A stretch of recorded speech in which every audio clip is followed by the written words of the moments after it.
opportunités, il y en a de nombreuses, hein, on les voit depuis longtemps. C'est-à-dire que l'IA générative et l'IA en général, c'est loin d'être tout neuf, hein, ça date des années 1950.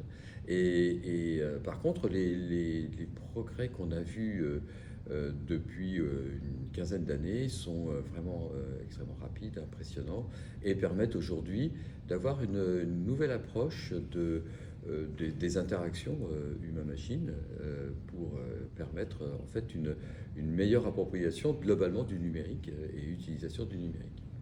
Évidemment, il y a un certain nombre d'inconvénients, comme toute technologie avancée, comme utiliser ou mettre à la disposition de beaucoup de gens qui ne sont pas forcément avertis de l'ensemble des éléments prise en compte par l'IA générative, qui font que, par ce manque d'éducation en partie, et puis d'autre part par le fait que l'IA générative est relativement récente dans ses développements récents, ça veut dire qu'on a une puissance je dirais de calcul, mais surtout une puissance de capacité à analyser le monde qui a des avantages et des inconvénients. Parmi les inconvénients, il peut y avoir des biais dans ce qui est proposé, réalisé.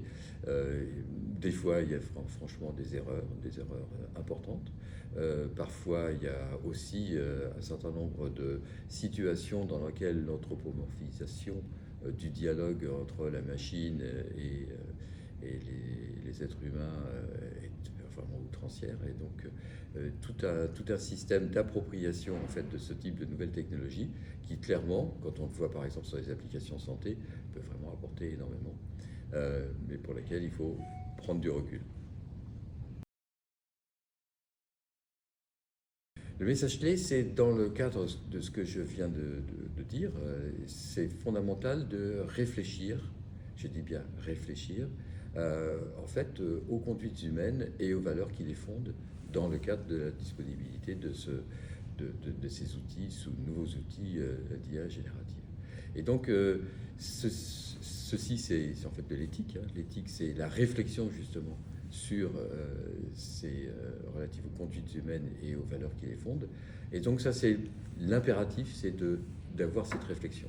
Le deuxième point, c'est que cette éthique et en fait, cet ensemble de réflexions, c'est également une réelle opportunité de compétitivité pour les entreprises que je les invite vivement à saisir de façon à pouvoir à la fois en interne motiver l'ensemble des personnels et réfléchir à ce qu'ils font, et en externe permettre d'expliquer à leurs clients ou à leurs fournisseurs tout l'intérêt d'avoir cette réflexion et de donner un sens aux outils numériques qu'ils sont en train d'utiliser.